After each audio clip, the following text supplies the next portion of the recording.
The Bohemians of the Latin Quarter, originally published in 1851. This edition published in 1901. Preface. The Bohemians described in this book have nothing in common with the Bohemians of boulevard playwrights who have used the word as a synonym for pickpocket and murderer, nor are they recruited from the ranks of bear leaders, sword-eaters, vendors of key rings, inventors of infallible systems, stockbrokers of doubtful antecedents, who have used the word as a synonym for pickpocket and murderer, nor are they recruited from the ranks of bear leaders, sword-eaters, vendors of key rings, inventors of infallible systems, stockbrokers of doubtful antecedents, and the followers of the 1,001 vague and mysterious callings in which the principal occupation is to have none whatever, and to be ready at any time to do anything save that which is right. The Bohemians of this book are by no means a race of today. They have existed all over the world ever since time began, and can lay claim to an illustrious descent. In the time of the ancient Greeks, not to pursue their genealogy any further, there was once a famous Bohemian who wandered about the fertile land of Ionia, trusting to luck for a living, eating the bread of charity, stopping of nights by hospitable firesides where he hung the musical lyre, to which the loves of Helen had been sung, and the fall of Troy. As we descend the course of ages, we find forerunners of the modern Bohemian in every epoch, famous for art or letters. Bohemia continues the tradition of Homer through the Middle Ages by the means of minstrel, improvisatori, les enfants du Gai Savoie, and all the melodious vagabonds from the lowlands of Touraine who wandered with a beggar's wallet and a trouveur's harp hung over the fair and level land. In the transition period between the age of chivalry and the dawn of the Renaissance, the Bohemian still frequents the highways of the realm, and is even found in Paris streets. Witness Master Pierre Gringoire, for instance, friend of vagrants and sworn foe to fasting, hungry and lean as a man may well be when his life is but one long Lent. There he goes, prowling along, head in air like a dog after game, snuffing up the odors from cookshop and kitchen, staring so hard at the hams hanging from the pork butcher's hooks that they visibly shrink and lose weight under the covetous gaze of his glutton's eyes, while he jingles in imagination, not, alas, in his pockets, those 10 crowns promised him by their worships, the aldermen, for a right pious and devout soutier composed by him for the stage of the Saillet of the Palais de Justice. And the Chronicles of Bohemia can place another profile beside the melancholy and rueful visage of Esmeralda's lover, a companion portrait of jollier aspect and less ascetic humor. This is Master François Villon, lover of la belle qui fut hommier, poet and vagabond par excellence, with a breadth of imagination in his poetry. And this same Villon, who more than once outstripped the posse comitatus at his heels, this roistering frequenter at the low haunts in the Rue Pierre-Lescot, this smell feast at the court of the Duke of Egypt, this Salvator Rosa of poetry, wrote verse with a ring of heartbroken sincerity in it that touches the hardest hearts, so that at sight of his muse, her face wet with streaming tears, we forget the rogue, the vagabond, and the rake. François Villon, besides, has been honored above all those poets whose work is little known to folk, for whom French literature only begins when Malherbe came, for he has been more plundered than any of them, and even by some of the greatest names of the modern Parnassus. There have been a rush for the poor man's field. People have struck the coin of glory for themselves out of his little hoard of treasure. Such and such a ballad, written in the gutter under the drip of the eaves some bitter day by the Bohemian poet, or some love song improvised in the den, where la belle qui fut hommier unclasped her girdle for all comers, now makes its appearance, transformed to suit polite society, and scented with ambergris and musk, in albums adorned with the armorial bearings of some aristocratic Chloris. But now begins the grand age of the Renaissance. Michelangelo mounts the scaffolding in the Sistine Chapel and looks thoughtful as young Raphael goes up the staircase of the Vatican with the sketches of the Loggie under his arm. Benvenuto is playing his Perseus, and Ghiberti carving the bronze gates of the baptistry, while Donatello rears his marble on the bridge across Arno. The city of the Medici rivals the city of Leo X and Julius II in the possession of masterpieces, while Titian and Paul Veronese adorn the city of the Doges, St. Mark competing with St. Peter. The fever of genius suddenly broke out with the violence of an epidemic in Italy, and the splendid contagion spread through Europe. Art, the creator's rival, became the equal of kings. Charles V stoops to pick up Titian's brush, and Francis I waits on the printer Etienne Dolet, who is busy correcting the proofs, it may be, of Pantagruel. In the midst of this resurrection of the intellect, the Bohemian seeks, as heretofore, for the poorest shelter and pittance of food. La pâté et la niche, to use Balzac's expression. Clément Marot, a familiar figure in the antechambers of the Louvre, is favored by the fair Diane, who would one day be a favorite of a king, and lights 3 reigns with her smile. Then the poet's faithless muse will pass from the boudoir of Diane de Poitiers to the chamber of Marguerite de Valois, a dangerous honor which Marot must pay for by imprisonment, although at the same time another Bohemian goes to the court of Ferrara, as Marot went to the court of Francis I. This is Tasso, whose lips were kissed by the epic muse in his childhood on the shore at Sorrento. But less fortunate than the lover of Diane and Marguerite, the author of Jerusalem must pay for his audacious love of a daughter of the house of Este with the loss of his reason and his genius. The author of Jerusalem must pay for his audacious love of a daughter of the house of Este with the loss of his reason and his genius. The religious wars and political storms that broke out in France with the arrival of the Medici did not stay the flight of art. Jean Gaujon, after discovering anew the pagan art of Phidias, might be struck down by a bullet on the scaffolding of the Innocents, but Ronsard would find Pindar's lyre, and with the help of the Pléiade found the great French school of lyric poets. To this school of revival succeeded the reaction, thanks to Malherbe and his followers. They drove out all the exotic graces introduced into the language by their predecessors' effort to acclimatize them in poetry. In Bohemian, Mathurin Regnier was one of the last to defend the bulwarks of lyric poetry against the assault of the band of rhetoricians and the grammarians, who pronounced Rabelais to be a barbarian and Montaigne obscure. It was the same Mathurin Regnier, the cynic, who tied fresh knots in Horace's scourge and made indignant outcry against his age with, "Honor is an old-fashioned saint, and nobody keeps his day." In the 17th century, the enumeration of Bohemia includes some of the best-known names in literature under Louis XIII and Louis XIV. Bohemia counts wit of the Hôtel Rambouillet among its members and lends a hand in the weaving of the Garlandes et Julies. Bohemia strews Marianne Delorme's Ruelle with pretty speeches and pays court to Ninon under the trees in the Place Royale, breakfasting of a morning at the Gonfred or the Épée Royale, supping of nights at the Duc des Joyeuses table, and fighting duels under the street lamps for Eurynice's sonnet as against the sonnet of Job.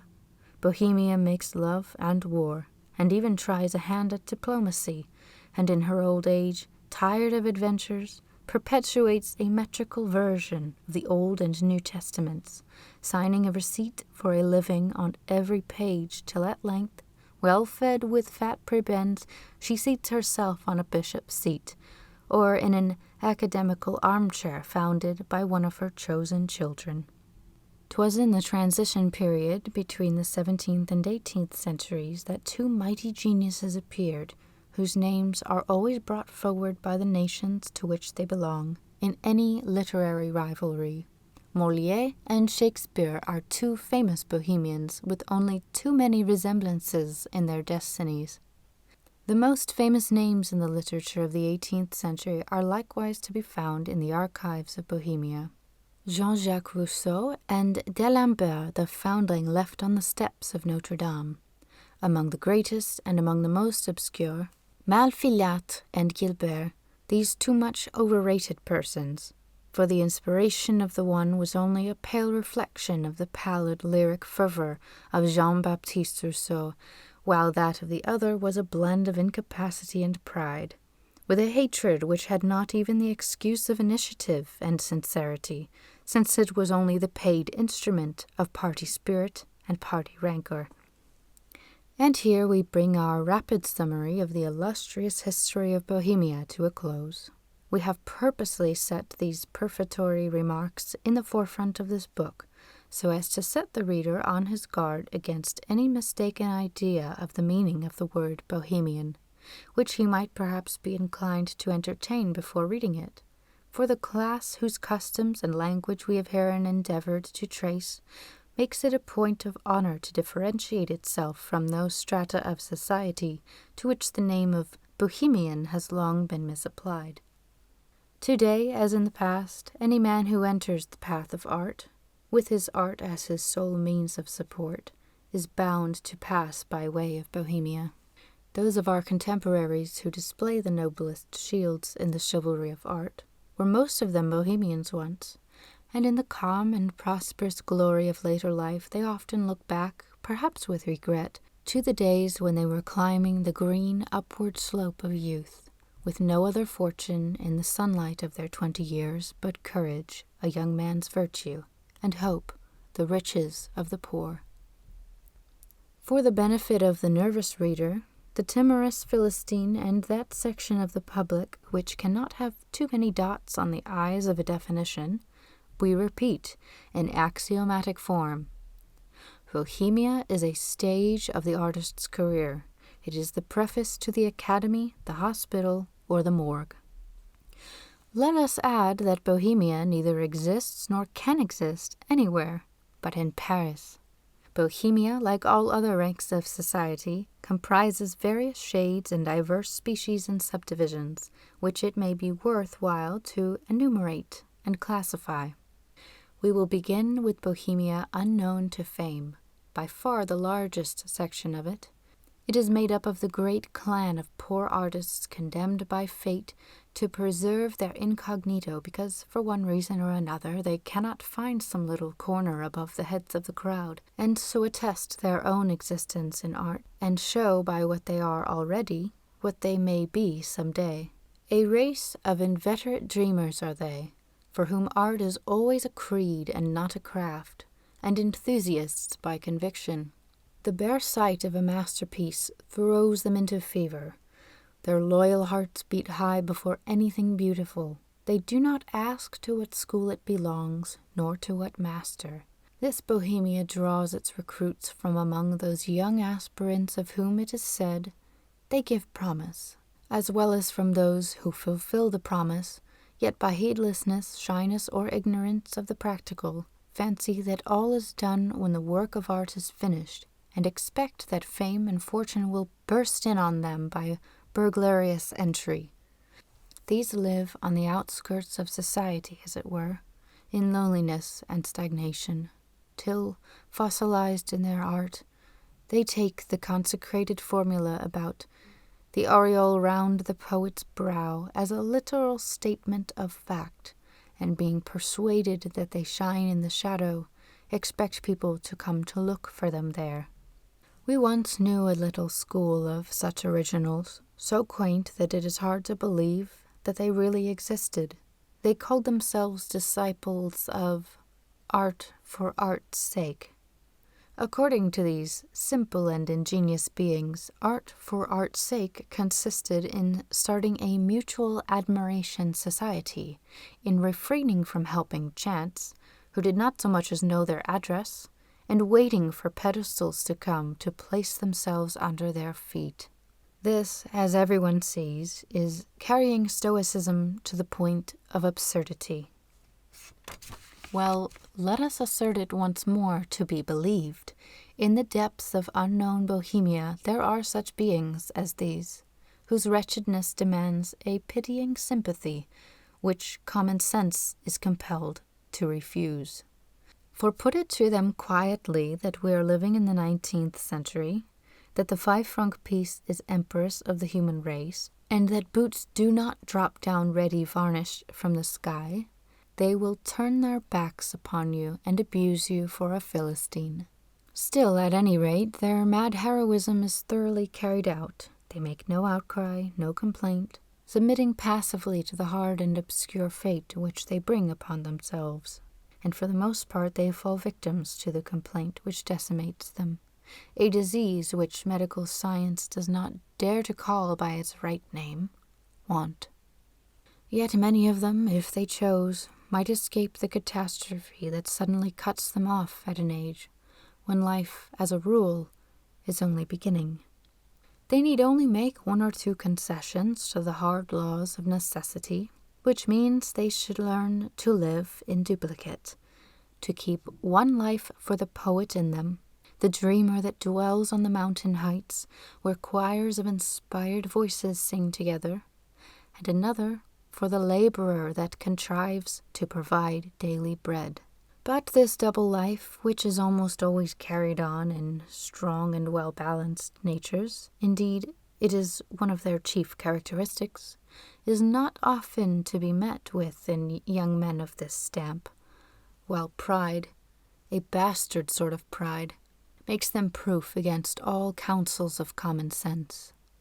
And so they die young, now and again one of them leaving some piece of work behind him for the world to admire at a later day. And if it had been visible before, the world would no doubt have applauded it sooner. The battle of art is very much like war in some respects. All the fame goes to the leaders, while the rank and file share the reward of a few lines in the order of the day, and the soldiers that fall on the field are all buried where they lie. One epitaph must do duty for a score of thousands. In the same way, the crowd always gazes at the man that rises above the rest, and never looks down into the underworld, where the obscure toilers are striving. They end in obscurity, sometimes without even the consolation of smiling over a piece of work completed, and so are laid away from life in a winding sheet of indifference. Another section of unexplored Bohemia is made up of young men who have been misled by themselves or others. They take a fancy for a vocation and, urged on by a suicidal mania, die victims of a chronic attack of pride, idolatrous worshippers of a chimera. And here we may be permitted a short digression. The ways of art, crowded and perilous as they are, grow more and more crowded every day. In spite of the throng, in spite of the obstacles, Bohemians, in consequence, have never been more numerous. Among many reasons for this affluence, we might perhaps dwell upon the following one. Plenty of young men have been found to take seriously declamations as to unhappy artists and poets. The name of Gilbert, Malfilâtre, Chatterton, and Moreau have been often, with no small imprudence and most unprofitably, made to sound abroad. People have taken the tombs of these unfortunate persons for pulpits from which to preach about the martyrdom of art and of poetry. Farewell, ungenerous earth, cold sunshine, sorrows that flay, unseen as a ghost in the gloom, and lonely I pass on my way. This song of despair, composed by Victor Escousse after a hollow success, had filled him with pride which stifled him, is, or was at one time, the Marseillaise of all the volunteers of art who went to inscribe their names on the martyr roll of mediocrity.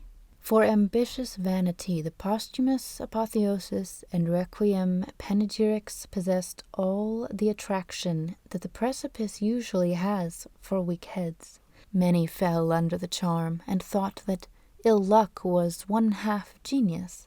Many dreamed of the bed in a pauper infirmary at which Gilbert died, hoped that they too might become poets for a quarter of an hour before they died, and quite believed that these were necessary stages on the way to fame.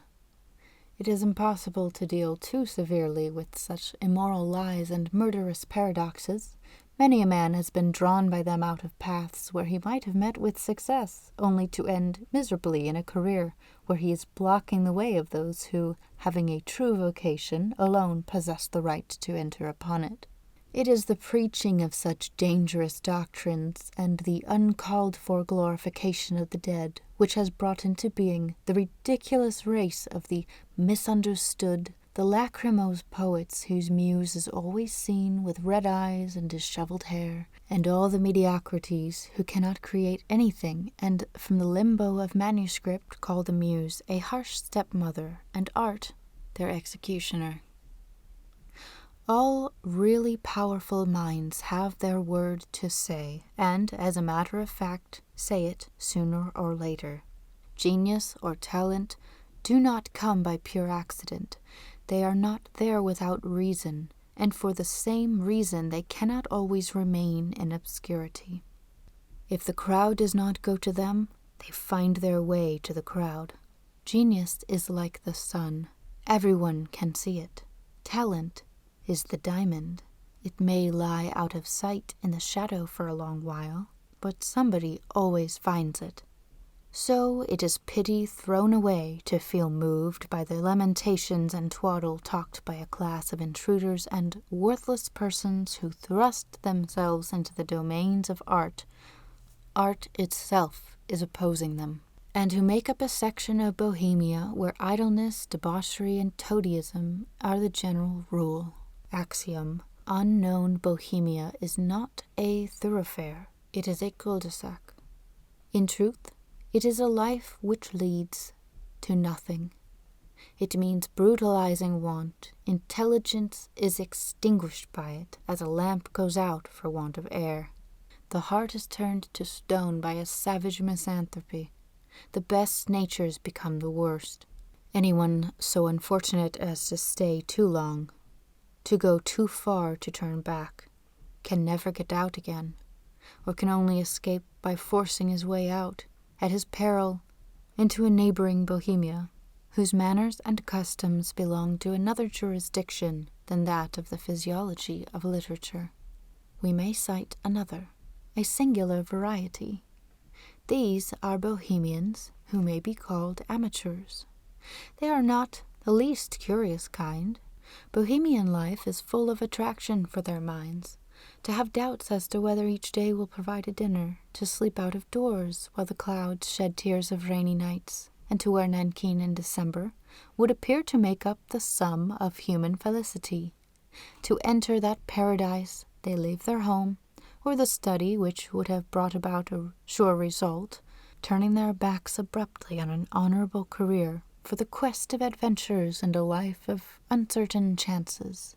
But since the most robust can hardly cling to a mode of life which would send a Hercules into a consumption, they throw up the game before long, scamper back in hot haste to the paternal roast, marry their little cousin, and set up as notaries in some town of 30,000 inhabitants, and of an evening by the fireside they have the satisfaction of telling what they went through in their artist days, with all the pride of a traveller's tale of his tiger hunt.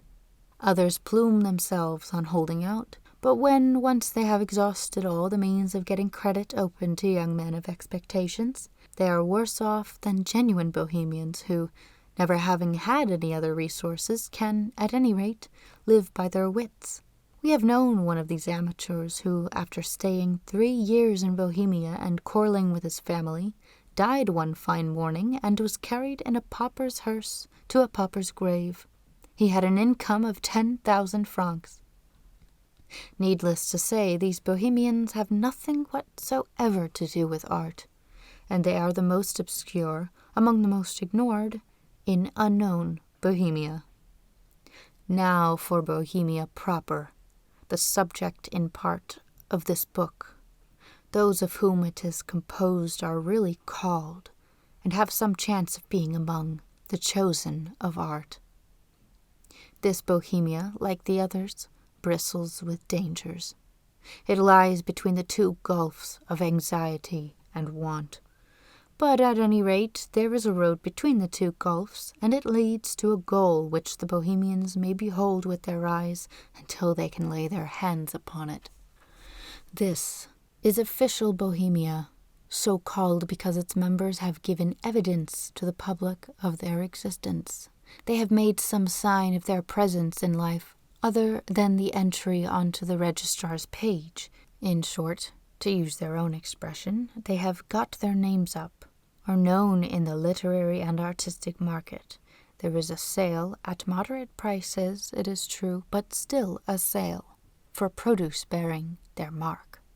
To arrive by this end, which is quite definitely determined, all ways are good, and the Bohemian knows how to turn everything, even the very accidents by the road, to advantage. Rain or dust, shadow or sun, nothing brings these bold adventurers to a stand. Their very faults have virtues to back them. Ambition keeps their wits always on alert, sounds the charge, and urges them on to the assault of the future. Invention never slackens. It is always grappling with necessity, always carrying a lighted fuse to blow up any obstacle so soon as it is felt to be in the way.